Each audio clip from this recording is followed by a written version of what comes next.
श्री शिवाय नमस्तुभ्यम। हम सबको पता है कि आज है 19 मई यानी कि ज्येष्ठ प्रदोष का बहुत ही विशेष सा दिन और बरसों पुरानी आपकी कोई ऐसी मनोकामना है, आपकी विशेष है जो बहुत दिनों से अधूरी रह जा रही है, या फिर आपकी फैमिली बहुत टेंशन में रहती है, बहुत परेशान रहती है, तो ये वीडियो आपके लिए है। बस आज रात में एक दीपक आपको अपने घर पर जलाना है, जिससे आपकी फैमिली तो खुश रहेगी रहेगी, साथ ही साथ आपकी बरसों पुरानी जो भी मनोकामनाएं होंगी, जो भी विशेष होंगी, वो भी पूरी जरूर हो जाएंगी। ठीक है ना। अब वो 2 दीपक हमें कहाँ पे लगाने हैं, मेरी बात बहुत ध्यान से सुनिएगा। बहुत ही स्पेशल सा, बहुत ही प्यारा सा ये उपाय है ना। यहां पे स्क्रीन पे देखो आपको दीपक दिख रहे होंगे, तो आपको भी इसी तरीके से मिट्टी के 2 दिए लेने हैं। कितने? मिट्टी के आपको 2 दीपक लेने हैं। अब इन दोनों दीपक को लगाने की जो विधि होगी वो अलग होगी, है ना। सबसे पहले दीपक की हम लोग बात कर लेते हैं। जो पहला दीपक आपको इसमें लगाना है वो उसमें आपको घी डालना है। क्या डालोगे? घी। और घी डालने के बाद में आपको इसमें लंबी बत्ती का दिया लगाना है। कौन सा? लंबी बत्ती का दिया। आपको इस पहले दीपक को उठाना है। आपके घर के आसपास में या फिर आपके घर के गमले में अगर बेल का पेड़ लगा हो तो आपको सबसे पहले उस दीपक को प्रज्वलित करना है, जलाना है। लंबी बत्ती का दिया, ध्यान रखेंगे इस बत्ती का जो मुख हो वो साउथ डायरेक्शन नहीं होना चाहिए, बाकी किसी भी दिशा में हो इस बत्ती को प्रज्वलित करेंगे, जलाएंगे। ठीक है ना। जब आप इस दीपक को जलाएंगे तो दीपक के नीचे भी चावल रखेंगे और दीपक के अंदर भी आपको 2 से 3 दाने चावल के डाल करके अगर आप जला देते हैं तो आपके घर में कभी धन संपदा की कमी नहीं हो सकती, हमेशा मां लक्ष्मी का वास आपके घर में बना होगा। ये तो बात हो गई पहले दीपक की। ठीक है ना। कहां पे लगाना है? बेल पेड़ के नीचे, घी का दिया, लंबी बत्ती का, चावल का दाना दीपक के नीचे और चावल का दाना दीपक के अंदर डाल के। ठीक है ना, पहली चीज। दूसरा दीपक आपको कहां पे लगाना है? दूसरा दिया भी आपको मिट्टी का ही लगाना है और इस मिट्टी के दीपक में भी आपको घी डालना है, लेकिन अब इस दूसरे दीपक को गोल बत्ती का दिया लगाना है। कौन सा? गोल बत्ती का दिया। अब फिर आप इस गोल बत्ती के घी के दिए को उठाएंगे। आपके ही घर में जो महादेव का शिवलिंग हो, चाहे फोटो हो, मूर्ति हो, कुछ भी हो, वहीं महादेव के शिवलिंग के पास में आपको उस गोल बत्ती वाले दीपक को वहां पे प्रज्वलित करना है, जलाना है। साथ ही साथ यह कामना करते हुए है कि हमारी फैमिली में सभी लोग खुश रहें, सभी निरोगी रहें, सभी प्रेम से रहें। हे शिव शंभु भोलेनाथ, आप हमारे घर की रक्षा स्वयं करना। इस तरीके से प्रार्थना करके, विनती करके और इस दीपक को जलाएंगे। अब यहां पे भी जलाने का नियम चेंज होता है।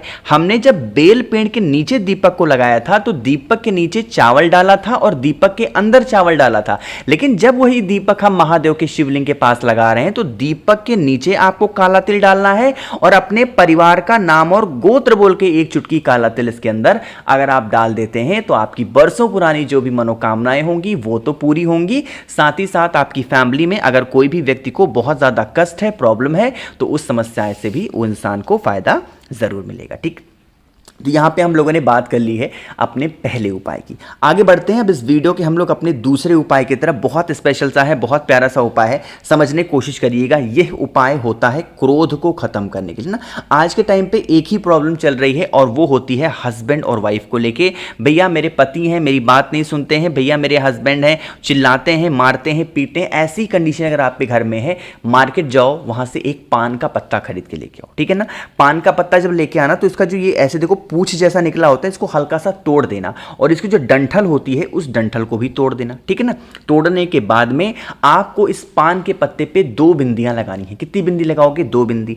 पहली बिंदी तो आपको भोले शंकर शिव शंभू के नाम की लगानी है और जो दूसरी बिंदी आपको लगानी है जिस व्यक्ति से आपको अपने रिलेशन को स्ट्रॉन्ग करना है। अगर वाइफ के लिए आप कर रहे हो तो वाइफ का नाम बोल करके, हस्बैंड के लिए कर रहे हो तो हस्बैंड का नाम बोल के, बच्चों के लिए कर रहे हो तो बच्चों का नाम, किसी का भी अगर आप किसी से भी अपने रिलेशन को स्ट्रॉन्ग करना है, मजबूत करना है, उस व्यक्ति का नाम और गोत्र बोल के दूसरी बिंदी आपको पान के पत्ते पे लगानी होगी। ठीक है ना। लगाने के बाद में इस पान के पत्ते को उठाना और उठाने के बाद में आपको उसे अपने घर पे एक दिन रखना होगा। जैसे आज प्रदोष का दिन है तो आज रात में प्रदोष के काल के टाइम पे रखोगे और उस पान के पत्ते को अपने घर पे रख देना। घर पे रखने के बाद में अगले दिन जब आप सुबह सो करके उठना तो उसको लेकर के चले जाना महादेव के शिवलिंग के पास में और मंदिर के अंदर प्रवेश नहीं करेंगे। मंदिर के जो पीछे का पोर्शन होता है, पीछे का जो भाग होता है, वहां पर ले जाकर के उस अगर पान के पत्ते को आप चुपचाप रख करके चले आते हैं, जिस व्यक्ति के नाम की बिंदी आपने लगाई थी उस व्यक्ति से आपके जो रिलेशन होंगे वो बहुत ज़्यादा स्ट्रांग होंगे, बहुत मजबूत होंगे और आपकी फैमिली, आपका पूरा परिवार, कुटुंब हमेशा खुश रहेगा। बहुत स्पेशल, बहुत प्यारा सा उपाय था, आप सभी लोगों को ज़रूर करना होगा। ठीक है ना। बात आ रही क्या समझ में? तो यहाँ पे हम लोगों ने 2 उपाय की बात कर ली है। आगे बढ़ते हैं अब इस वीडियो के हम लोग अपने तीसरे उपाय की तरफ, और ये तीसरा उपाय आपको करना है दूरवा के साथ, वो भी अपने घर के पास में ही, कहीं बाहर नहीं जाना है। लेकिन उससे पहले जल्दी से करिए वीडियो को लाइक, और मेरे जितने भी भाई बहन मेरी आवाज़ पहली बार सुन रहे हैं चैनल को ज़रूर सब्सक्राइब करिएगा, ठीक है ना। समझने की कोशिश करेंगे। जैसे सबसे पहले बात करते हैं इस उपाय के बेनिफिट क्या होंगे। इस उपाय का सिर्फ एक फ़ायदा है, और वो है बीमारी। कोई भी व्यक्ति घर का है, बहुत दिनों से बीमार पड़ा है, आप उसकी बीमारी को दूर करना चाहते हो, खत्म करना चाहते हो, तो ये प्रदोष का बहुत स्पेशल सा उपाय है, करके जरूर देखिएगा। क्या करना है आपको, इस तरीके से लेनी होगी दूरवा। कितनी दूरवा? 5 से 7 दूरवा लेनी है, इससे ज्यादा लेने की जरूरत नहीं है। कितनी? 5 से 7 दूरवा लेंगे। साथ ही साथ आपको इस तरीके से 1 लोटा दूध लेना है। लोटा का पूरा भर के मत लिया करो, थोड़ा सा दूध ले लेना, और वो दूध कच्चा दूध होना चाहिए, गौ माता का, है ना। लेने के बाद में जितनी भी 5 से 7 दूरवा आपने ले रखी है, उसको उसी दूध के अंदर 5 से 7 दूरवा को आपको डाल देना है ना।